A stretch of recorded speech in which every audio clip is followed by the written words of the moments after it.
फिर लक्ष्मी तांद्रा अंगे दिला पुष्प चंदन मल्लिकार माला दिया करीला वंदन। इस तरह लक्ष्मी जी जो कि एक बालिका के रूप में है, वो श्री बाल निमाई को चंदन का लेप लगाती है, उनको फूलों की माला से सजाती है, मल्लिका फूल से, और अपनी प्रेयर ऑफर करती है। इस तरह लक्ष्मी जी से वर्शिप होकर पूजा करवा कर भगवान जी बहुत स्माइल करते हैं निमाई, और फिर वो श्रीमद् भागवतम से ये वाला श्लोक बोलते हैं, संकल्पो विदिता साधव्यो भवति नाम मत अर्चनम माया अनुमोदिता सौ सत्य भवितम अर्हति।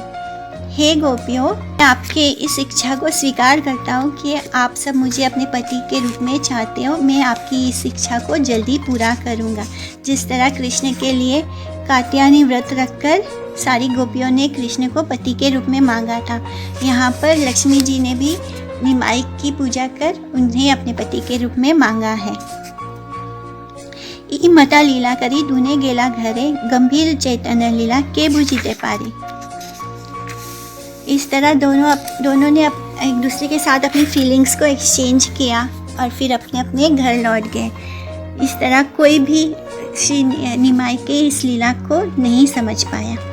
चैतन्य चापल्या देखी प्रेम सर्वा जना, सच्ची जगन्नाथे देखी देना उलाना।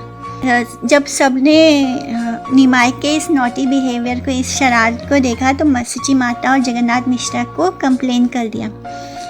एक दिन सची देवी अपने बेटे को पकड़ रही थी और उन्हें डांट रही थी, लेकिन चैतन्य वहाँ से भाग जाते हैं। उच्चिष्ट गर्ते त्यागता हंदिरा ऊपर बसे यानी सुखे प्रभु देवा विश्वम्भर।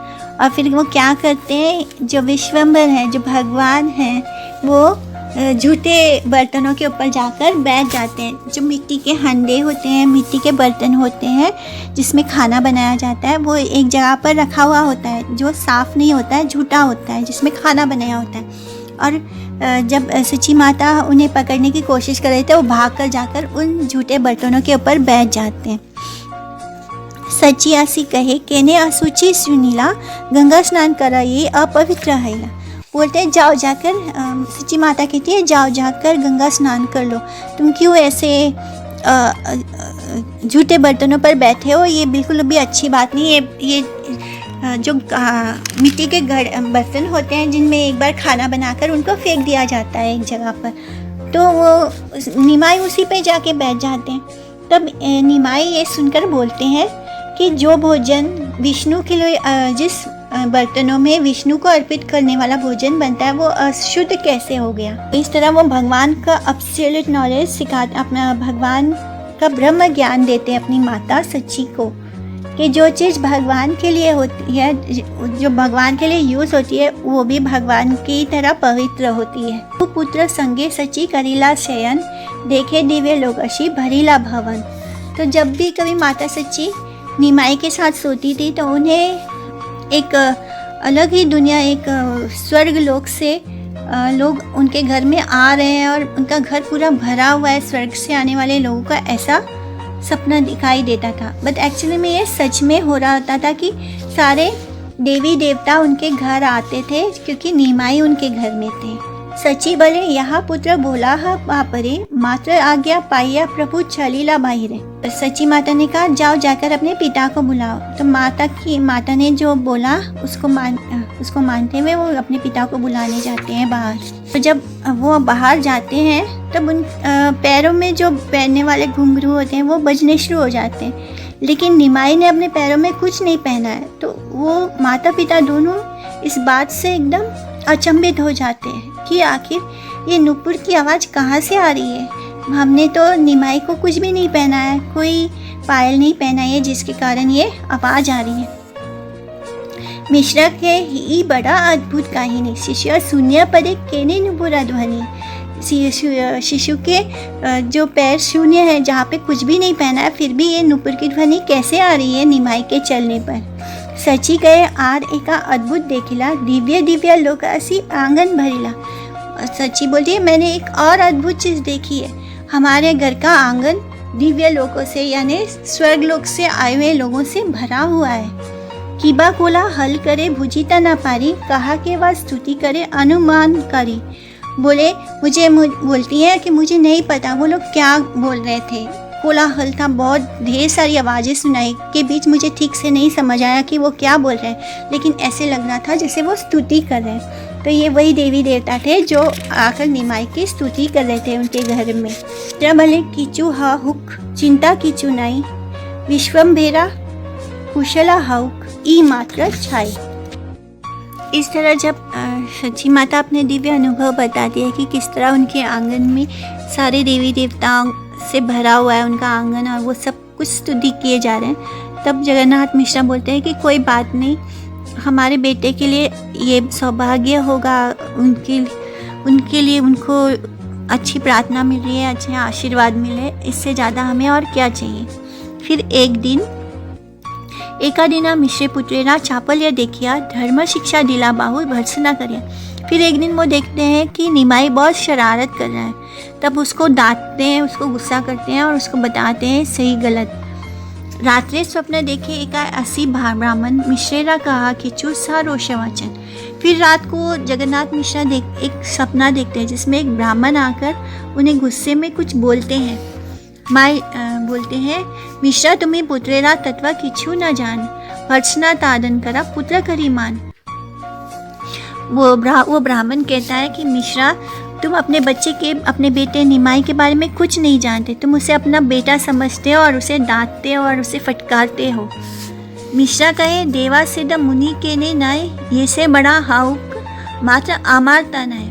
तो जगन्नाथ मिश्रा बोलते हैं कि ये बच्चा कोई डेमीगॉड नहीं है, कोई देवी देवता नहीं है, कोई योगी नहीं है, कोई संत महात्मा नहीं है, ये सिर्फ मेरा और मेरा पुत्र है, मेरे शरीर का हिस्सा है। और एक पिता का ये फ़र्ज़ होता है कि वो अपने बच्चे को सही और गलत बताए, उसे धर्म क्या है ये समझाए। अगर मैं उसे ये नहीं समझाऊंगा तो उसे कैसे पता चलेगा। विप्र कहे, पुत्र यदि दैव सिद्ध है, स्वतः सिद्ध ज्ञान तबे शिक्षा व्यर्थ है।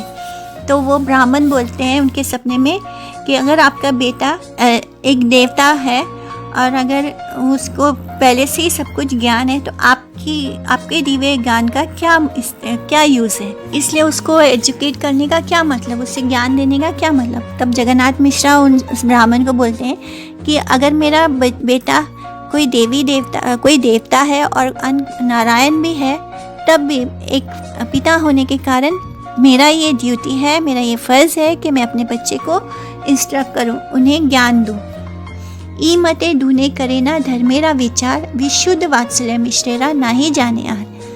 तो इस तरह जगन्नाथ मिश्रा उस ब्राह्मण के साथ इस टॉपिक पर बातचीत करते हैं धर्म के। और फिर जगन्नाथ मिश्रा सिर्फ अपने आप को एक पिता की तरह देखते हैं, वो नहीं मानते कि निमाई कोई भगवान है, और वो कहते हैं कि उन्हें समझाना मेरा फ़र्ज़। जिस तरह माता यशोदा और नंद बाबा और पूरा ब्रजवासी कृष्ण को भगवान नहीं मानते थे, उसी तरह जगन्नाथ मिश्रा भी कृष्ण को निमाई को भगवान मानने से इनकार करते हैं और बस अपने वात्सल्य प्रेम में अपने निमाई के बारे में सोचते हैं। पिता सुनी द्विजा गेला हान आनंदिता, मिश्रा जागिया हैला परम विस्मिता।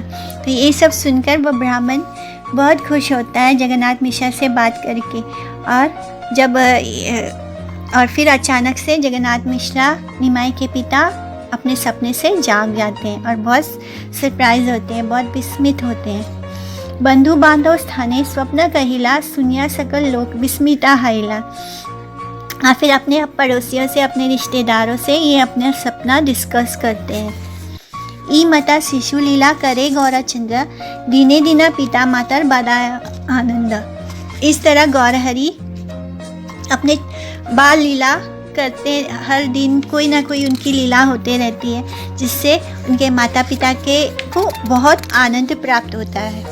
कट दीना मिश्रा पुत्रेरा हाथे खड़ी दिला, अल्प दिने द्वादश फल अक्षर शिखिला। तो जब कुछ दिनों के बाद जगन्नाथ मिश्रा उन्हें स्कूल में एडमिट करते हैं, जहाँ पर वो चौक से और स्लेट से वहाँ पे जब शिक्षा के लिए भी चौक और स्लेट की पूजा करके एक सेरेमनी में, और फिर वो अपने अक्षरों को पढ़ना सीखते हैं। लीला सूत्र ई कैला अनुक्रम इहा विस्तारी छना दास वृंदावन।